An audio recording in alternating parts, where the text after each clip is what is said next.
Welcome back, everybody. Just about 10 days ago, on the 187th anniversary of the fall of the Alamo, Texas State Representative Brian Slayton filed the Texas Independence Referendum Act, or what we all know to be TEXIT, in the State House. And our next guest has been hard at work lobbying and reaching out to legislators, voters, donors, and others to get this not just filed, but passed as well. Joining us now is Daniel Miller, the president of TEXIT. Sir, great to see you. Welcome back. Hey, thanks for having me back. You know, I have heard a long time about Texas. I've got a lot of good Texas friends here in Los Angeles, and but it seems like for all of the life of the conversations of TEXIT, it seems the closest now. Explain to our audience first what TEXIT is and what it would mean for the state of Texas. Sure. TEXIT is essentially a word that's used to describe the process of Texas becoming a self-governing independent nation again, regaining our control over our own border and immigration policy, our own monetary and taxation policy, national defense, military, just like 200 other self-governing independent nations around the world. So, you know, the TEXIT issue has been in the minds of Texans for probably generations, not necessarily known as TEXIT. But, you know, independence has always been a part of our DNA since our founding. And, you know, starting back in 2005, we launched the TEXIT campaign and the Texas Nationalist Movement to make TEXIT a reality, to put the choice before the voters of Texas and ultimately let Texans decide whether or not they want to stay as part of the Union or become a self-governing independent nation. And it's, I know there's a lot of frustration in Texas. I think, though, I couldn't imagine a United States without Texas. All the things that Texas brings to our great nation. What is it at the end of the day about the United States performance that has so alienated and angered so many Texans that they would be willing to consider creating their own country again? There's a lot about the last 10 years that really sits bad, doesn't it?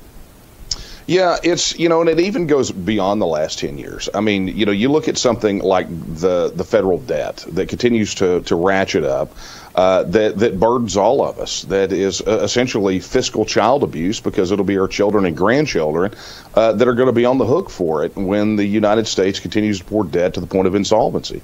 The people of Texas, much like every other state, we've grown under 180,000 pages of federal laws, rules, and regulations administered by 2.5 million unelected bureaucrats. Every day when we wake up, we have to wonder which one of our rights is going to be under assault by the federal government today. The federal government doesn't shrink; it only gets bigger. It really trashes everything that it touches. All you have to do is look down to our southern border to see an example of how not just mismanagement but malfeasance can lead to severe crises. So, you know, across all spectrums. But look, John, I'll put it to you this way, because I understand the sentiment that you just expressed, that you can't imagine a United States without Texas. But we all have to ask ourselves, is America the same as the United States right now? The United States is a political and economic entity, an institution that no longer reflects America, those values that we consider America. So when we go out to Texas voters and we ask them and we say, look, imagine right now if Texas was already a self-governing independent nation and we had control over our own border and immigration policy, our own monetary and taxation policy, everything that 200 other countries around the world have. And instead of talking about TEXIT, we were talking about whether or not today we would vote to give up all of that control and join the Union. Knowing everything you know about the federal government, today, would you vote to join? And if you wouldn't vote to join, why would you stay one moment longer than you had to? Yeah. Powerful question. Daniel, we're seeing another conversation percolate across America. It seems to have intensified in the last 6 months or so, about a national divorce. And right. I know that some of the criticisms from the conservative side about a national divorce, those arguments, I think would likely translate to arguments against TEXIT. What are some of the reasons that conservatives in Texas don't want to support this movement?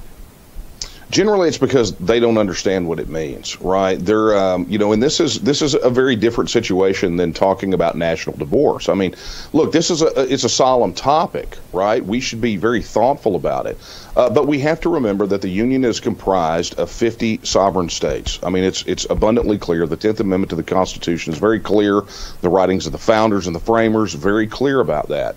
So this is not a divide. We're not talking about a division along partisan lines, and some states go here and some states go there. That's not how it works. It's ultimately up to each and every single state to make that determination as to whether or not they believe that they would be better off as a self-governing independent nation. Now, that calculus and that discussion need to be had because you have to admit the federal government has never seen the type of trajectory that should lead us to believe that it's going to return back to its rightful size and scope and end its intrusion into our individual lives and the sovereignty of our states. So I think it's extremely important that not just Texas, but every state begin talking about this. Now, the criticism from people on the conservative side of it typically is because they don't understand the issue. They don't understand, particularly here in Texas, because that's, what I can talk about. They don't understand that we're overpaying $103 to $160 billion annually into the federal system. They don't realize that every federal dollar spent in Texas initially started in a Texas taxpayer's pocket, went to Washington, D.C., took a haircut, and then we got some of it back with strings attached.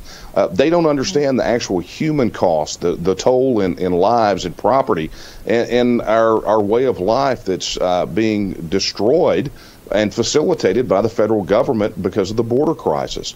They are concerned about particularly national defense and how we would defend ourselves. But let's be honest, the country was riveted for days by the fact that the Chinese government was able to carry out an incursion into our airspace with zero response. At least here in Texas, we know how to pop a balloon. That's a good point. I'm certain that would never have crossed Texas safely. I'm certain of that. Sir, we got about 30 seconds left. I want to ask you about this. Today was a big day, movement in the legislature. Can you bring us up in the next 30 seconds just what happened today and what are the next steps? Sure, absolutely. The TEXIT bill was assigned to committee today. It's headed to the State Affairs Committee on the Texas House, and we're looking forward to having it scheduled for testimony and letting the public speak and say with one loud voice that, at a minimum, whether you agree with TEXIT or disagree, Texans should have a vote on the issue. Yeah, very important. Absolutely. And one step closer to that is it going to committee, so congratulations on that. And I know that everyone within your organization and around the nation are paying attention to this issue, so we'll be sure to follow along and keep our audience updated. Thank you so much, Daniel. Super. Thank you all. Thank you, sir.